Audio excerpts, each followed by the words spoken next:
오늘 우리에게 주신 하나님의 말씀 민수기 25장 1절에서 3절입니다. 민수기 25장 1절에서 3절입니다. 이스라엘이 시딤에 머물러 있더니 그 백성이 모압 여자들과 음행하기를 시작하니라. 그 여자들이 그 신들에게 제사할 때에 백성을 청함에 백성이 먹고 그들의 신들에게 절함으로 이스라엘이 바알 부올에게 부속된지라. 여호와께서 이스라엘에게 진노하시니라. 아멘. 지금 이스라엘 민족이 시딤에 머무른 것을 볼 수 있습니다. 1절에요. 그리고 그 백성이 모압 여인들과 음행하기를 시작했다고 합니다. 근데 이 여자들이 이스라엘 사람들에게 그들의 신들을 제사하기 위해서 청하는 거예요. 그래서 그 결과 3절에 보니까 바알 부올에게 이스라엘 민족이 부속되었다라고 이렇게 평가하는 것을 볼 수 있습니다. 이 일로 인해서 하나님께서 진노하셔서 이스라엘 민족의 연병이 돌았습니다. 연병이 돌 때 7절에 보니까 비느하스가 창을 들고 이스라엘 남자와 미디안 여자들을 죽이는 것을 볼 수 있어요. 이 비느하스라는 사람은 아론의 손자이고 엘르아살의 아들입니다. 대제사장의 아들이죠. 이 비느하스가 칼을 들고 이스라엘 남자와 미디안 여자를 죽였던 것을 볼 수 있어요. 이 죄로 인해서 음행했던 것에 대해서 비느하스가 그 당사자들을 죽였던 건데 14절에 보니까 이스라엘 남자가 시므리였고 15절에는 이 미디안 여인이 고스비라고 했습니다. 그래서 시므리하고 고스비를 죽이고 그러자 연병이 그쳤다라고 말하고 있습니다. 이 일로 인해서 이스라엘 민족이 2만 4천 명이 죽었다라고 9절에 나와 있습니다. 이런 일에 대해서 이방 신들을 섬기는 이런 일들에 대해서 비느하스가 단호하게 그의 죄의 근거지를 치는 거죠. 이스라엘 남자와 이 미디안 여인을 죽였던 것을 볼 수 있어요. 이것에 대해서 하나님께서는 나의 질투심으로 질투하였다라고 비느하스에 대해서 평하고 있습니다. 11절에 한번 볼게요. 제사장 아론의 손자 엘리아스의 아들 비느하스가 나의 질투심으로 질투하여 이스라엘 자손 중에서 나의 노를 돌이켜서 나의 질투심으로 그들을 진멸하지 않게 하였도다. 이 일로 인해서 비느하스가 하나님의 질투심으로 인해서 이 일들을 해결했으니 하나님께서 이스라엘 민족을 전부 다 멸하지 않았다라고 얘기하시는 것이죠. 그러고 난 다음에 이 비느하스하고 하나님께서 평화의 언약을 세우는데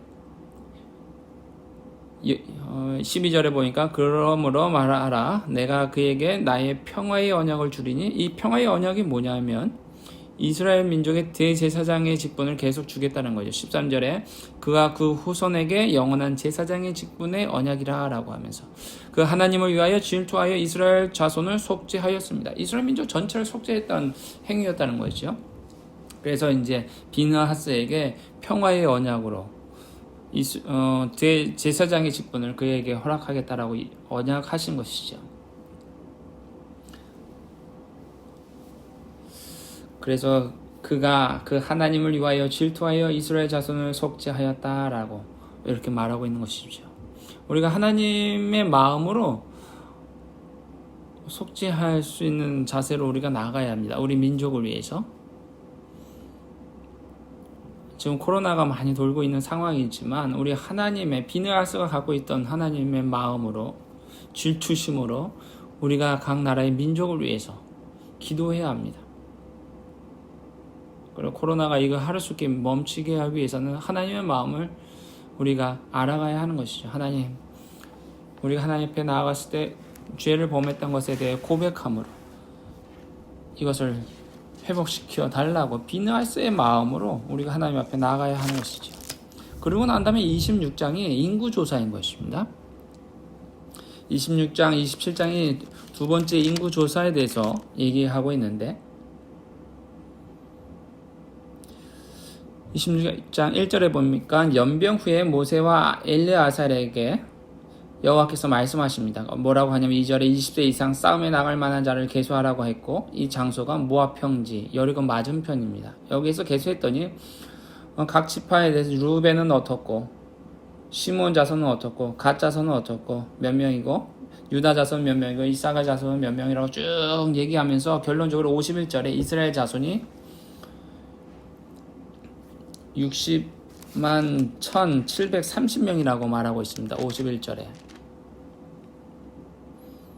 60만 1730명이었더라 라고 쭉 12지파를 계수한 거예요. 그리고 53절에 땅을 나눠서 기업으로 삼게 하시겠다라고 하면서 기업에 대해서 가나안 땅에 들어가 나선 땅에 대해서 기업을 나눌 것인데 그 기준이 54절에 보니까 많은 수가 있는 곳에서는 기업을 많게 하고 적은 자에게는 기업을 적게 하라라고 공평하게 이렇게 말씀하시는 것을 볼 수 있습니다. 근데 1차 때하고 2차 때 이렇게 구분해서 보면 루벤 지파가 1차에 비해 2,700명 정도가 감소했습니다. 뭐 전체적으로 1차 때하고 2차 때 봤을 때 2차 때가 2,000명 정도 인구가 감소했는데 거의 대체적으로 60만 명 되니까 거의 비슷하다고 볼 수 있어요.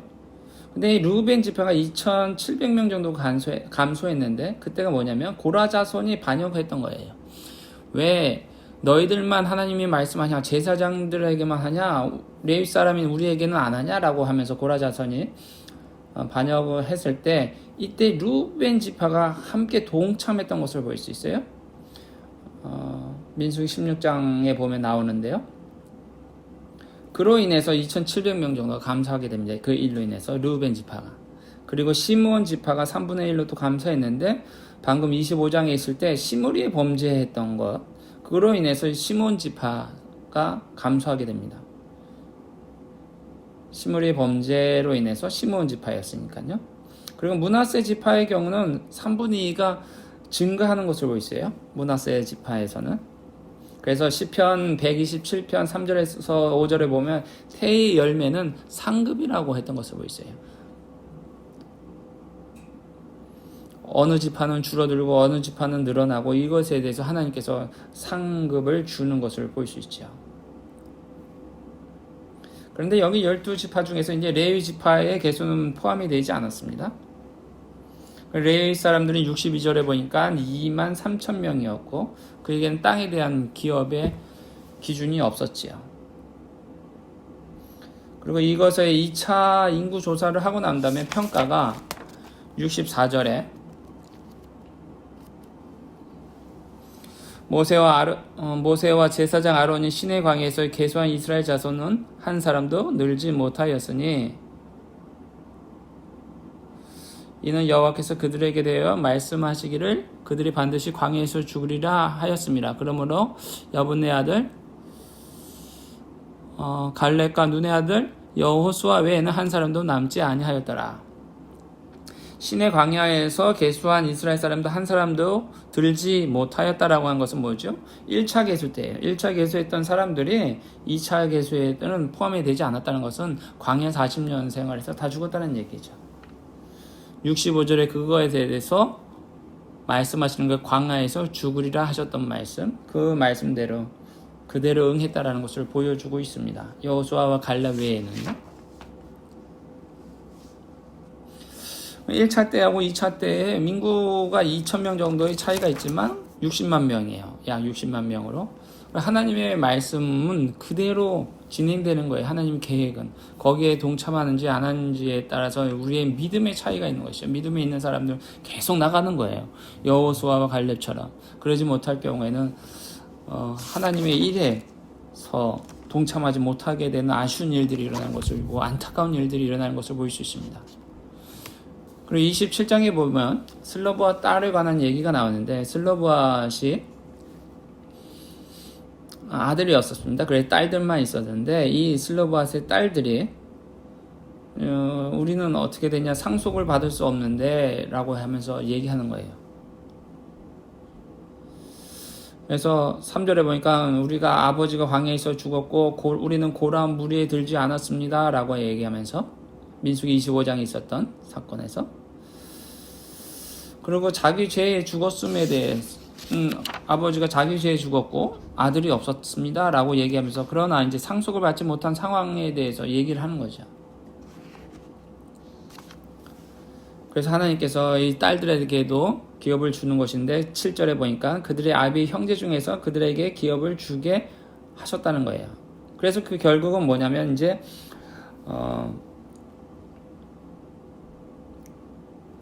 상속을 계속 있게끔 하는 것을 볼 수 있지요.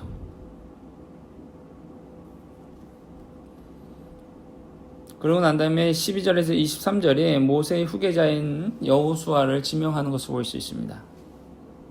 12절에 여호와께서 모세에게 아바림 산에 올라가서 이스라엘 땅을 바라보게 했고, 이제 15절에 13절에서는 너도 조상에게 들어갈 것이고 하면서 가나안 땅에 못 들어가는 것에 대해서 안타까워하셨던 것을 볼 수 있어요. 그러면서 14절에 신 광야에서 내 명을 거역하였고 나의 거룩함을 드러내지 않았다라고 말씀하시는 거예요.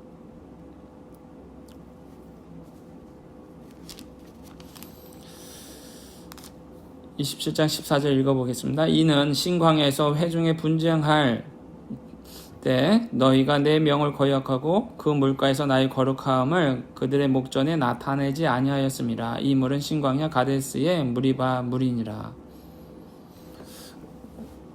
우리가 잘하다가도 놓칠 때가 있는데 하나님 말씀을 끝까지 순종해야 합니다. 그리고 18절에 여호수아를 후계자로 세우는 것을 볼 수 있지요. 여호와께서 모세에게 이르시되 눈의 아들 여호수아는 신에 감동된 자니 너는 데려다가 그에게 안수하고 하면서 이제 모세 다음으로 여호수아를 세우는 것을 볼 수 있습니다. 모세는 출애굽시키는 역할을 했고요. 여호수아는 이제는 가나안 땅을 정복하는 사명을 주어지는 거예요. 각자에 있어서 모세의 역할과 여호수아의 역할이 다르다는 것을 볼 수 있습니다. 왜 내가 저걸 하고 싶은데 이런 것이 아니라 하나님이 주셨던 사명에 대한 역할이 있다는 거예요. 모세는 모세로서의 역할을 여기까지 한 거고, 여호수아는 이제는 정복의 젊은이가 이제 나아가서 싸우는 거죠. 땅을 차지하는 일에 리더로서 서나가는 것을 볼 수 있습니다. 하나님이 하시는 것에 있어서 다 역할이 있습니다. 고라 자손이 제사장이 하는 일에 대해서 왜 우리가 아느냐 너희냐라고 막 이랬을 때 고라 자손의 가족들이 다 죽게 되는 것을 보게 되는데, 그 역할이 있으면 하나님 주신 역할도 있으니까 그 역할에 충실하기만 하면 돼요. 그러면 하나님께서는 이것이냐 저것이 아니라 충실하다, 착하고 충성된 종아라고 하시면서 말씀하시는 것이죠. 우리가 오늘 또한 살아가면서 있어서 하나님의 은혜를 느끼기를 원합니다. 그리고 하나님의 일에 동참하는 우리들 되시기를 바랍니다. 왜 나에겐 이게 아닙니까? 라는 불만이 아니고 주어진 일에 대해서 믿음으로 계속 나가는 거죠. 첫 번째 인구조사하고 두 번째 인구조사의 차이가 없었어요. 하나님이 하시는 것은 그대로 하는데 그 안에 동참하느냐 못하느냐는 우리의 믿음에 달려 있습니다. 하나님의 일을 하는 데 있어서 하나님을 늘 붙잡고 나아가는 우리들 되시길 간절히 소망합니다.